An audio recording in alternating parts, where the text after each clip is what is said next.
All right then, with that we will move on to presentations.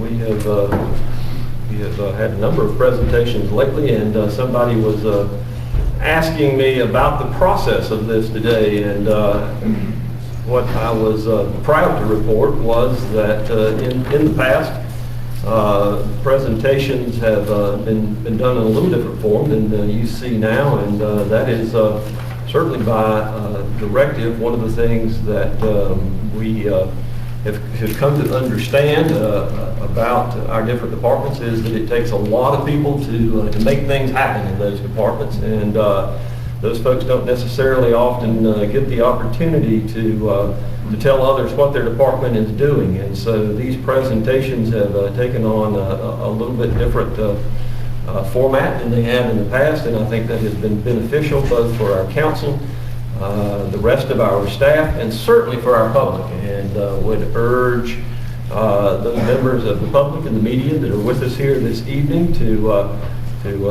listen and to watch closely, because I think you will be amazed, like council often is, at actually what all our departments are doing for our citizens. And this is a good way for us to put that in sort of a visual form, and to have those men and ladies that are actually making things happen to talk about their role and their part in that. And so with that, this evening, it's an opportunity for our fire department and Chief Chris Harvey to present their annual report. So, Chief, the floor is yours.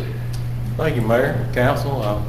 Mr. Mayor, you used a word that I use a lot, and my officers will attest to that. I use the word opportunity a lot around the fire station. And even with a young firefighter, we may be outside, and I may walk up there, and there's a weed in the flower bed, and I said, "You know what that is?" He may say weed. I said, "No, it's an opportunity." It's an opportunity to impress not only me, but your officer if you pick it out without having to be told. So tonight the opportunity falls on my officers, and several of them will be coming to the podium tonight and giving portions of their report. I would be amiss if I didn't thank our administrative assistant, Kelly Pearson, for her assistance in putting this program together tonight, as she is a vital part of our team also. Again, it's important to always remember our mission. And of course, our mission is to deliver the highest level of emergency services using the latest technology, training, and education to protect our constituents, their property, and the environment. And with that, we're going to start off tonight with our fire prevention aspect of our program, and I'm going to turn it over to our Fire Marshal, Scott Keefe. Thank you, Chief. As Chief was saying, as far as education and part of that in community involvement, this is a few things that myself and Deputy Fire Marshal Carl Howell serve on. I serve on the Planning Advisory Committee for the city. I also serve with the Greenville Hospital System Safe Kids Coalition. That is a group of child safety advocates that meet monthly. We look at injury trends going on in the county and see how we can help prevent children from entering the hospital. And you'll see a little bit later that one of the things right now that they're dealing with is crib deaths and sleep safety. And we'll touch on that when we get into our car seat inspection program also. But I also serve as the Executive Secretary for the South Carolina Fire Marshals Association. Both myself and Deputy Fire Marshal Howell serve on the Spartanburg County Fire Investigation Team. And what that is, it's a group of members, and we've got several others from the Suppression Division that serve on it also. But we're divided into 3 teams, and we go on a 2-week call off 4 weeks. And any fire department in Spartanburg County that requires needs assistance in determining origin and cause, they call in this team to help. And it benefits the city not only from us participating in this is through additional training and experience in seeing more fire scenes. I also update the computer-aided dispatch system from the fire dispatch side for our 911 center. And then also, along with Captain Brown, do the grant management. And then I manage the incident reporting software. And we'll cover a little bit of the fire safety shortly on another slide, but some of the special projects.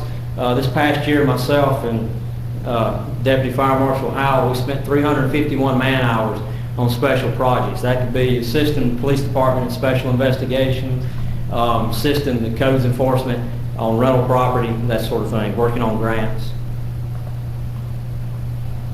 Some of our stats, as you see, the inspections kind of declined from 2008, 2011. But during that time, this past year, 97% of our businesses have been inspected. Most of the businesses that have not had an inspection have been churches, and that's due to scheduling conflicts.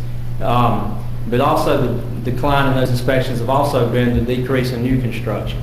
But also, we've taken a little different approach, not only in enforcement, but in education and you see our violations have decreased 72% in 4 years. Not only when we go in, we enforce, we explain why that enforcement. And they also know that we're coming back, and the business has been really receptive to this. And now when we're going in, we're seeing that they're taking the time to do the things that are necessary.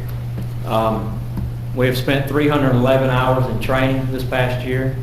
For the city, we were called out for 23 fires to investigate. The leading cause of those fires were cooking, and then closely second was arson. We've conducted 57 building plan reviews, and that's also sprinkler and fire alarm reviews are included in that. We've issued 85 certificate of occupancies for new businesses. Our fire permits, we see the dip there around 2009, 2010. It seems like they're starting to increase a little more now. We issued 28 permits last year for a little over $3,400. Back to our fire education, we presented 61 presentations last year. We reached almost 5,000 people for the city. A lot of these were civic groups, children, the tour of the station, going into the schools, that sort of thing. Our car seat inspections, we conducted 423 car seat inspections. 99% of those inspections, we found something was wrong with the installation of those seats. That's not only reaching our citizens here in the city, but throughout the upstate. We're one of 2 fire departments in Greenville County to do the car seat inspections. And as I was talking about before, that this year we're going to start implementing the crib safety. Last year in Greenville County, we had 14 infants die from crib deaths, basically from unsafe sleeping conditions. We've already had 1 in the city this year since January. So this is a big advocate for us for child safety, and we're going to start teaching that with our program with the car seat, along with our fire safety education, that we can get one-on-one with the parent while we're also talking about the car seat. Moving a little bit into our fire response, the structure fire at Regency Chandler Apartments was our biggest fire loss for the year. It was a fully sprinkled building with a 13R system. With a 13R system, the attic is not sprinkled if it's deemed non-occupant access on it. The fire did not set off any sprinklers because you see lightning did cause the fire, and it was all in the attic. And I will say though that none of the units themselves received any fire damage. Most of it was water, and the majority of that was from the downpour of the thunderstorm that night.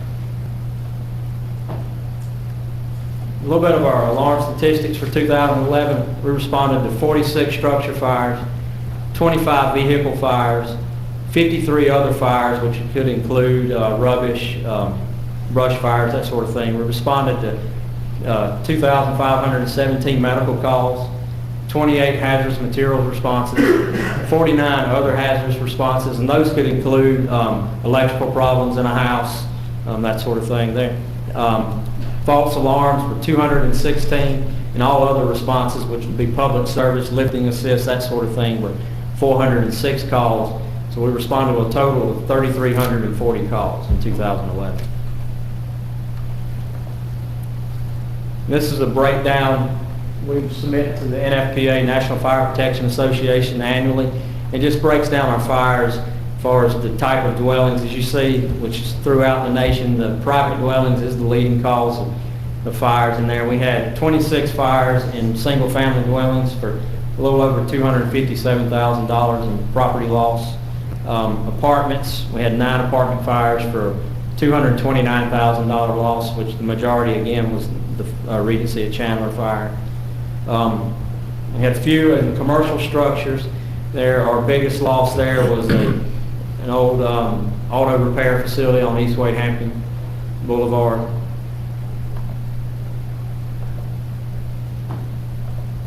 And then a little about our false alarm rate. We said before we had 216 false alarms in 2011.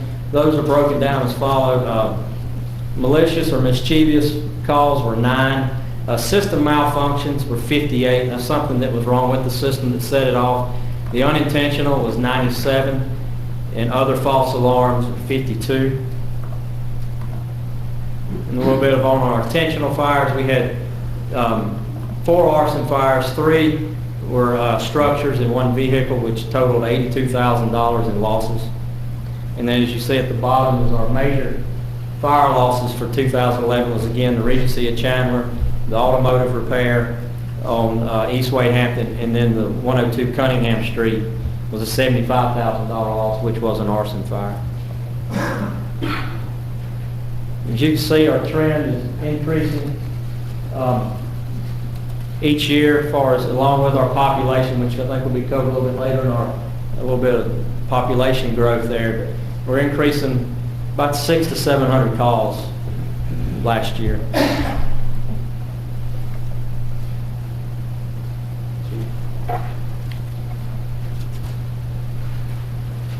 As we get into the medical aspect, as you can see, it's almost 2 to 1 on this slide from Greenville County to Spartanburg County. However, Greenville County ran over 62,000 medical calls, response calls in 2011.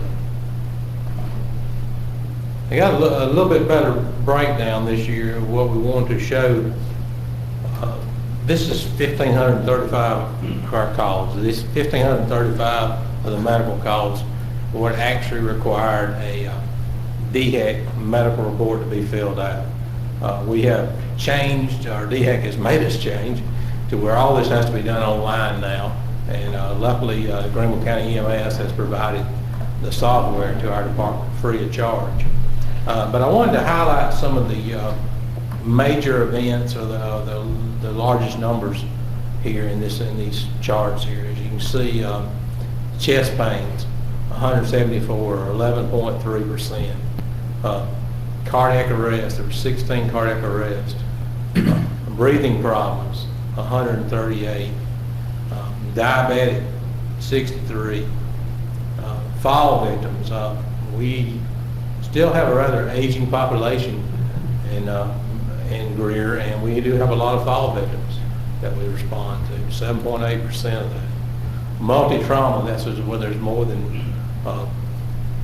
one major type of injury, 13. General pain, 96%. Traumatic injury, this is usually the more serious injuries, and 96 or 6.3%. And then weakness and dizziness, 103 or 6.7%. Some of the reasons why there's not a DHEC report done on some of the other calls, it may have been a vehicle wreck where we're concentrating on doing the extrication of the victims while EMS is actually doing the medical care. If we don't do any patient care or on the call, we don't have to fill out a medical report, a DHEC medical report. So if we respond to a call and you get there and there's no injuries, you don't do any patient care. So that happens also too in our medical responses. A few other categories in there that you can see that were abdominal pain. We actually had 11 calls where the patient was deceased. Fainting, another big category in there, but highlighting the more larger numbers there. Just from a property loss value last year, you can see that our structure fires, they had a value of $13,463,200 and the loss of $1,248,025. The vehicle fires, $134,100 value with a loss of $186,600, which that gives a total value of $13,597,300 and a loss of $5,852,725.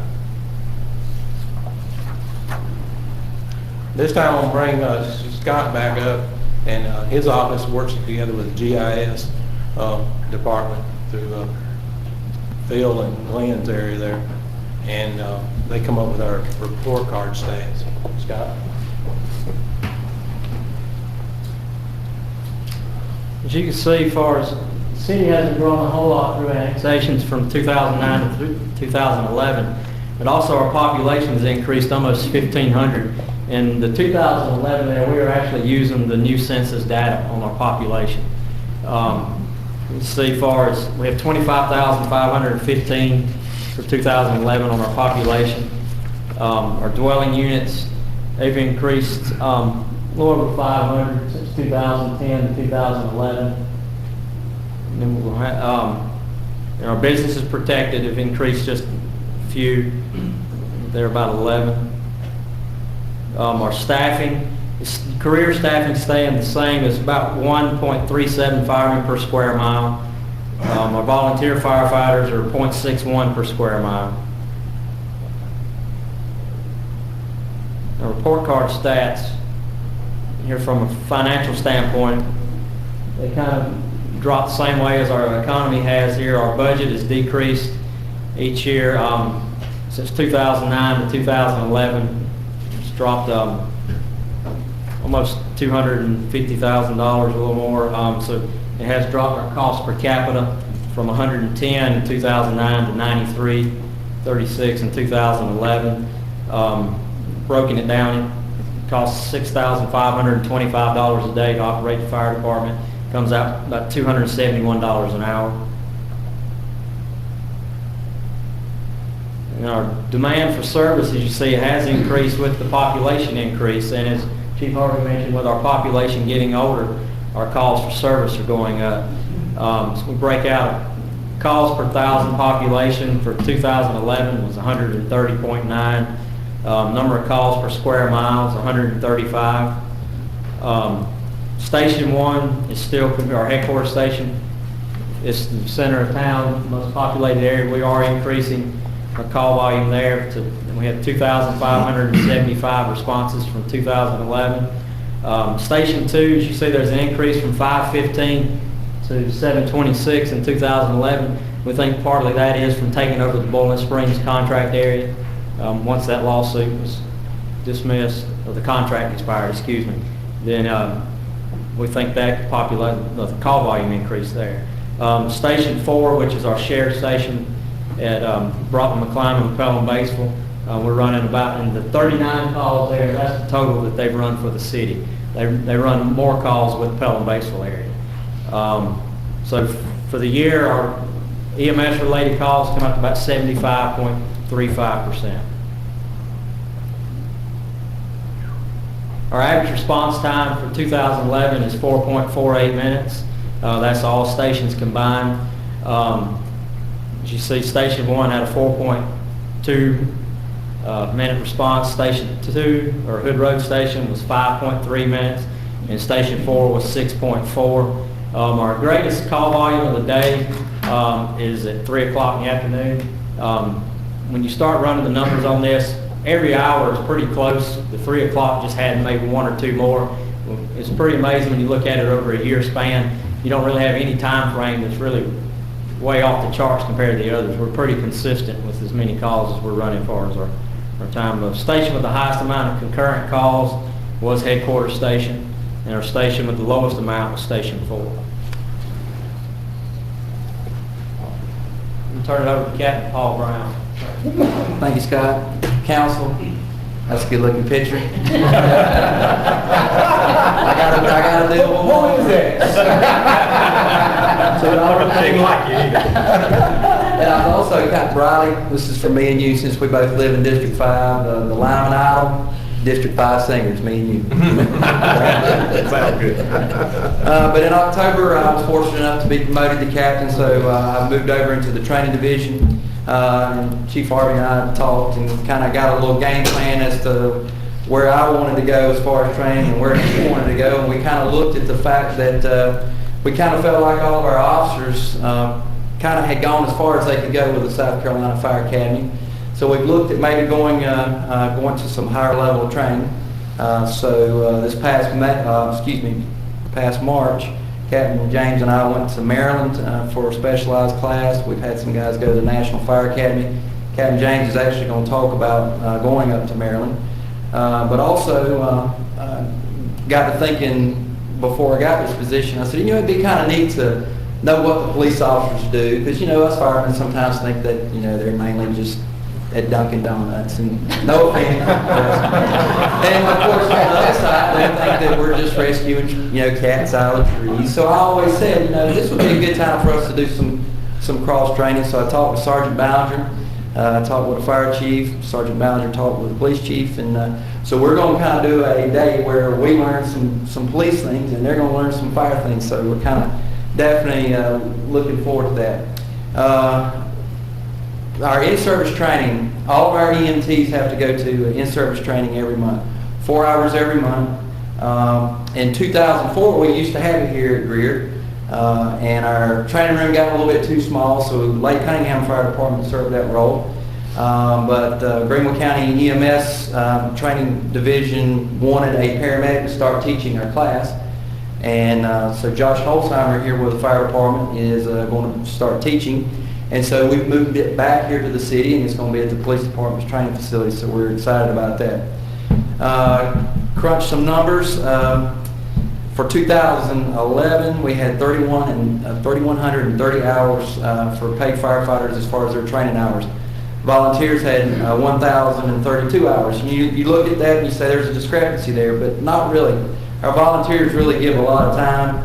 They've got full-time jobs, they've got children, they've got kids playing baseball and coaching and that kind of thing. And still for them to be able to do 1,032 hours is very commendable. Courses and classes that our guys have taken. That kind of top paragraph there, that's kind of some of the benchmark classes that our guys have taken. But really, when I look at this list, emergency medical technician is the one that really sticks out. That's about a 6-month course. You saw all of our stats on the medical calls.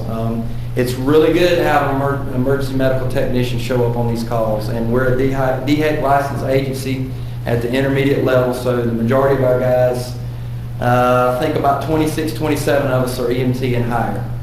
And that goes EMT intermediate, and then paramedic.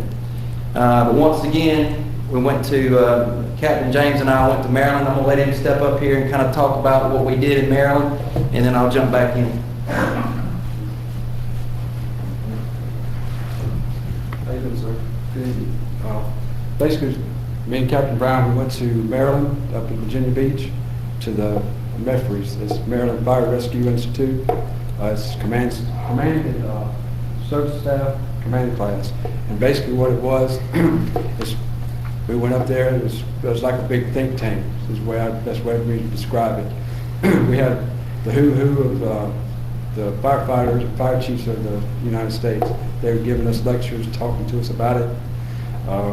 One of the big things that we talked about and discussed, between the different departments, and if you really think about it, we got together, and a lot of the problems that we were having in our department, the same, they were having the problems too. So we all got together, discussed it, and tried to come up with some different ideas on how we could take care of some problems and fix it. And one of the biggest problems we've come up with really was the social media, Facebook, Twitter, all that kind of stuff. And we come back, talk to Chief and Mr. Driggers and stuff, and you as council come up with an ordinance or policy for us on Facebook, social media. And that was one of the biggest things that we really discussed. And we got, and it's a think tank, as I said, we got to know different fire chiefs. We had fire chief from Atlanta, fire rescue, Cochran, Fire Chief Cochran. He spoke to us. We had a gentleman from the West Coast, because I think it was 23 different states that was represented at this command staff class. So we had different ideas from all over all over the country. So I think it was really good for us. Not sure if me and BJ were who's who, but it was a great class, it really was. But also, last year we did conduct the MSDS training here at City Hall for city employees. We did a citywide fire extinguisher training class. We've got a cool, it's made by a company called Bullets. You do have live fire, but you don't have any of the powder and that kind of thing. It's a compressed air, with water, makes the training real live and hands-on, but also it challenges the student. The grants that we applied for last year were the SAFER grant and the AFG, which is the Assistance to Firefighters grant. The SAFER grant we were denied on, as well as the Assistance to Firefighters grant we were denied on. But on the positive side, we did receive a grant from Spartanburg County at the tune of $49,000 for a radio upgrade. The federal government's got a new narrowband standard that we have to comply with, so this $49,000 did pay for that with no match. That was great.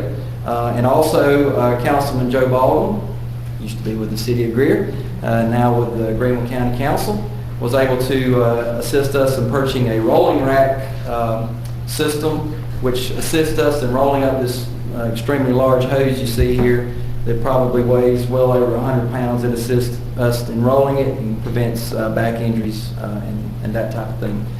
But in 2001, we started applying for grants with the AFG, and that's the Assistance to Firefighters grants through Homeland Security. In 2003, we received our first grant, and the last one we received was in 2010. And we ended up in those 5 grants that we did receive over $428,000. So really nice to get these. Joint training. This was back in May. As you can see, we had Pelham Batesville, Taylors, Lake Cunningham, Tiger River, and Duncan. And we all joined up at the old Kmart building. Councilman Airwood can tell you, and everybody else here can tell you, when you go to the training tower and you train there all the time, you kind of get that whole floor plan memorized, and it kind of comes second nature. So it's always great for us to be able to get a structure that we've never been into and get to train there. So we were able to acquire the Kmart building for about 3 days. We did all kinds of different entanglement scenarios and firefighter down and disorienting with our mask blacked out. So it was a real challenge, but it was also really nice for us to get to talk to these guys from other departments, look at their equipment, talk shop, things about what they're doing and what they're experiencing.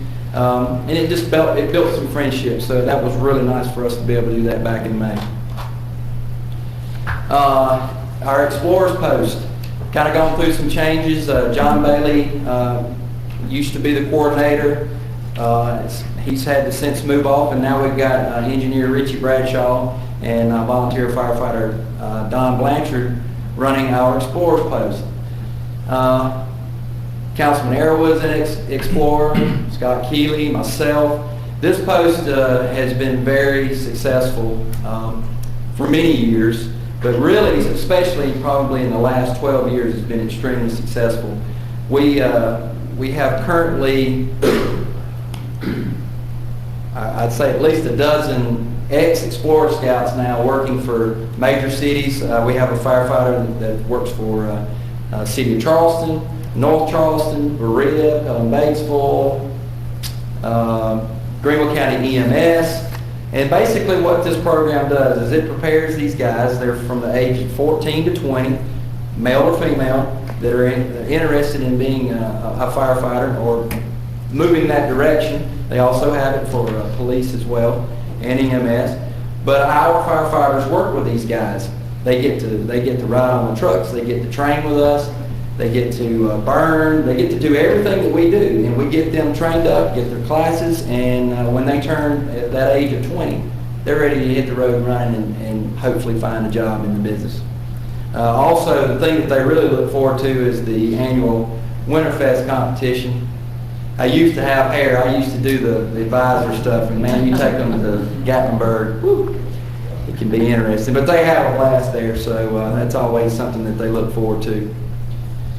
And I think this is the last part that I'm going over, is our physical fitness. Tuesday, Wednesday, Thursday, our firefighters go to SSI for our physical training. We work with a trainer. He works with us on circuit training, spin class, cardio, weights. I've come to realize that, us firefighters, our body is our #1 tool as far as suppressing fires. If you're not in shape and you can't get the hose off the truck and get water flowing through the hose and hold the hose to put the fire out, you're not going to do any good. So first and foremost, we have to be in shape. And so I thank the city and council, Chief Harvey, for letting us go and do this daily. And it's been good because citizens see us, they ask us what we're doing there. We tell them that we do this every day. It really makes them realize that we are running a professional department, and we do want our firefighters to be in tip-top shape. Back.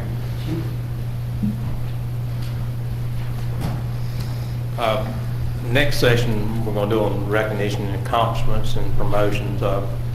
First of all, Lieutenant Barry Davis is here with us tonight. Barry was elected second vice president of the South Carolina Fire Marshal Association this past year.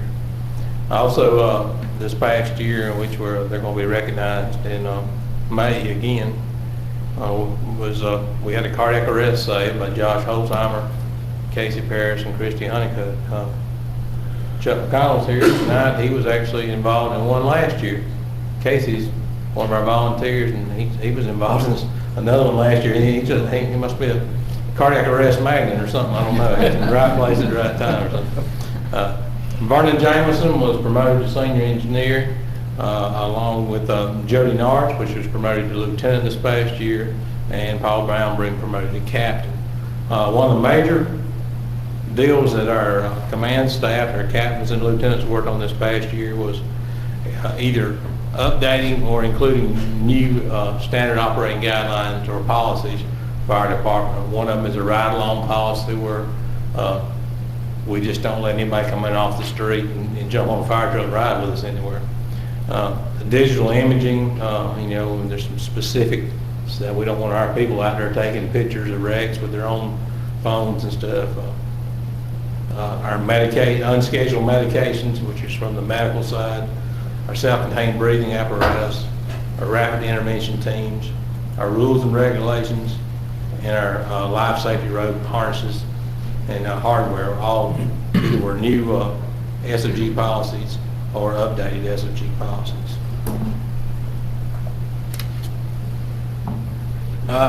We believe in being involved in the community outside our daily duties.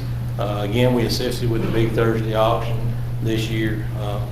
And the fire station continues to be a birthday party designation place. I came by Saturday and they were having a birthday party this past Saturday for some kids, and we enjoy having them. I want to brag on how great these guys are. We had a party a while back, and this little girl was a special needs child.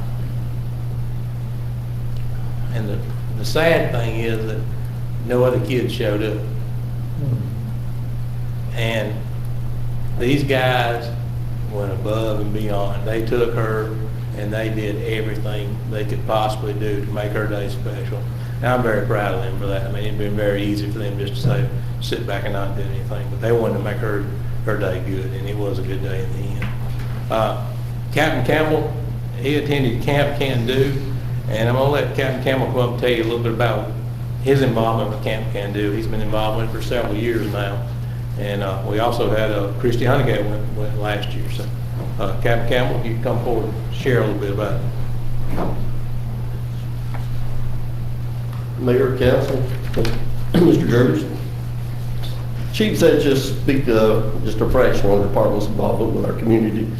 We certainly embrace our city and others in our education and fire prevention efforts through visits to schools, such as the birthday parties, through community events. Our birthday parties, as Chief says, have gotten real popular just right up there with Chuck E. Cheese.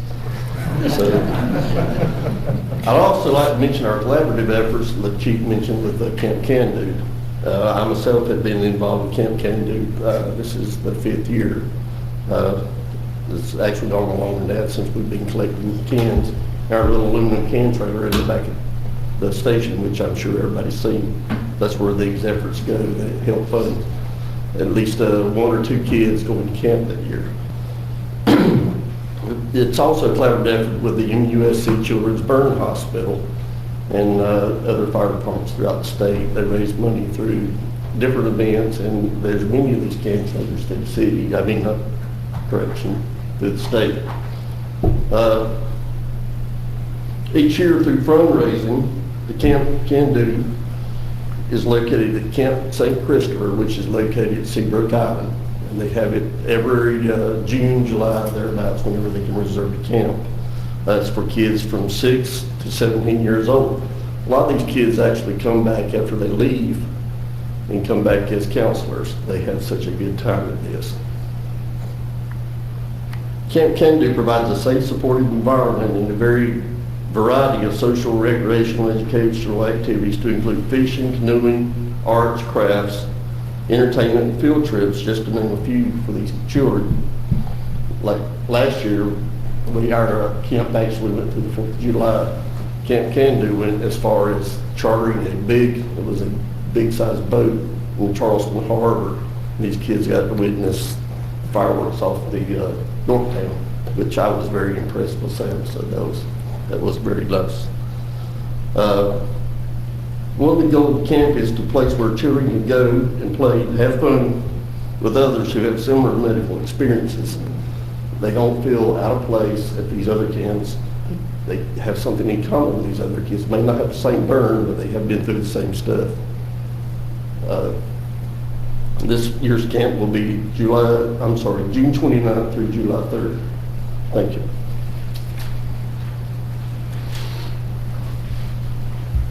Thank you, Councilman.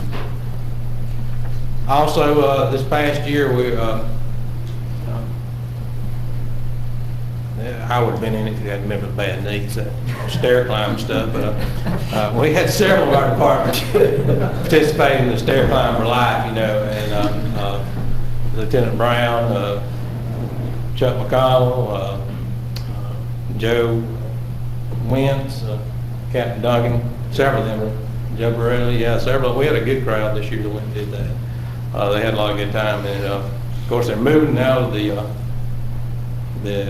what was the building last year? Liberty Towers, and moving out of it, and they got to go to the Bio Center, and they got how many more steps? 200 more?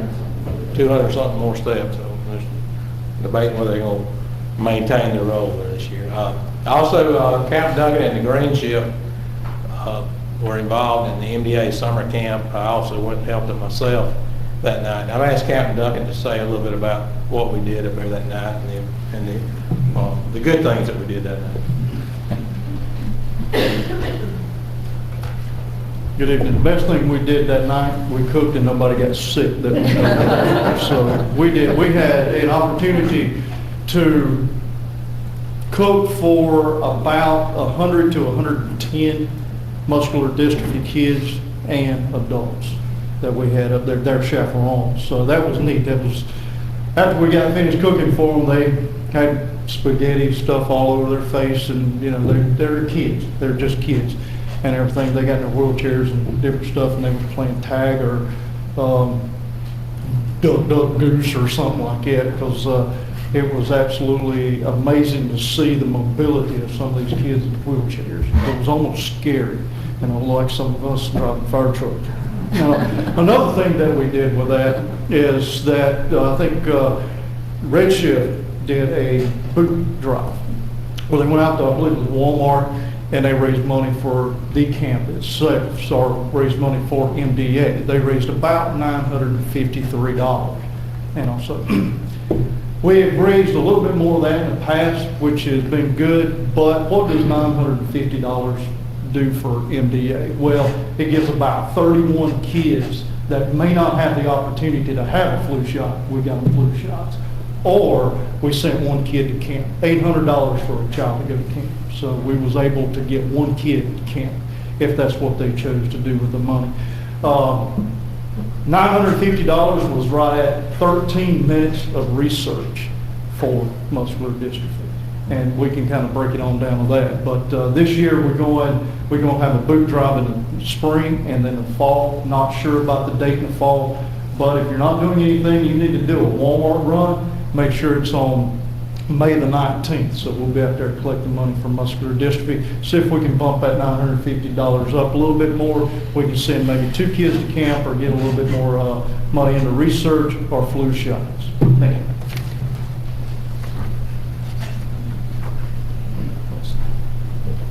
MDA and firefighters, you know, go hand in hand. We've been very involved in MDA for many years. Also, we wore pink for the month of October, you know, for breast cancer awareness. This year we decided to do it as a fundraiser, and we raised over $500 for breast cancer awareness through the sale of the pink shirts. Still got some if you're interested, got a few for sale. So, they're always available. Also, Lieutenant Barry Davis sang in the First Responders Symphony Choir. That was for the 10th anniversary celebration of the, not really celebration, but remembrance of 9/11.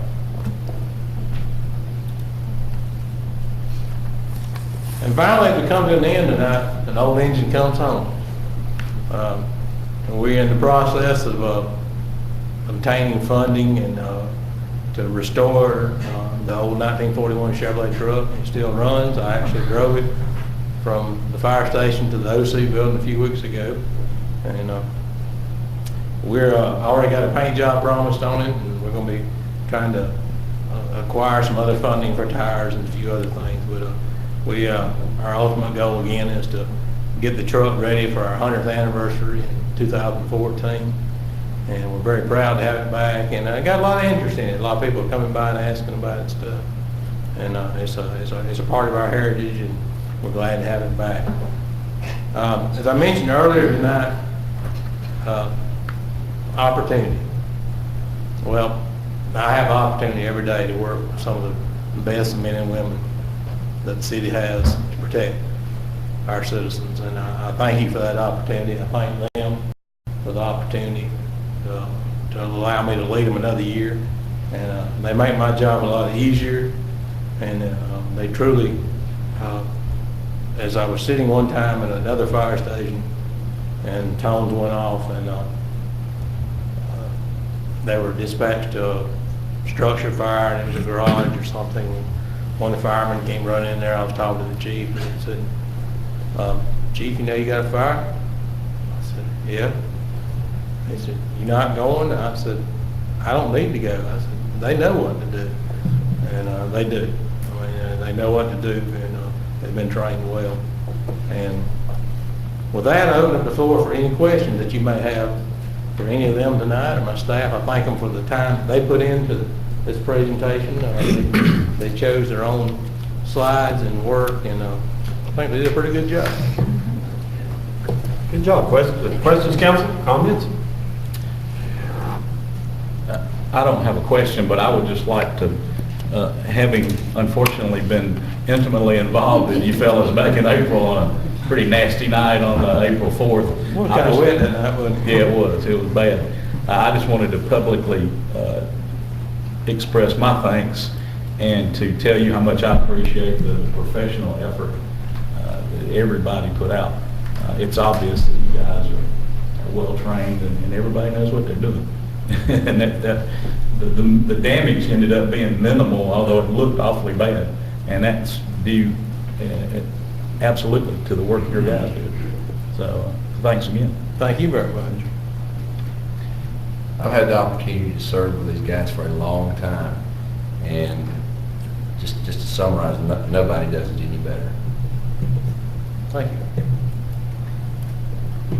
Scott, just as a matter of information, it looked like our response calls had shifted from about 9 to 11 at night as an average time to like 3 in the afternoon. What would possibly cause that? I mean, I can understand 9 to 11 at night. It could be, I haven't looked at the type of call, but it could be that we had more traffic accidents at that time. Like I said before, that it wasn't really one spike. We may have had 7 across the board, and just at 3 may have been 8 or something like that. So it wasn't a real big spike. We're pretty level, pretty across the board. I mean, and we kind of joke around there at the station, whoever's on the squad that night, you're not going to sleep because you're up now 2 or 3 times a night. So that's the key there. I haven't looked at the type for that time frame. Changes from year to year. Yeah. There's really no consistency in it anymore. Just Okay. Others? Is that true of medical calls too? Are they kind of level? as far as the time of day and Yeah. stuff. What would you say? Really, I guess more of them start it seems like it starts more in the PM hours and then goes into the AM hours. And then early morning. And then early morning, 6, 7 o'clock, people Yeah. first getting up. More diabetic in the early morning. Yeah.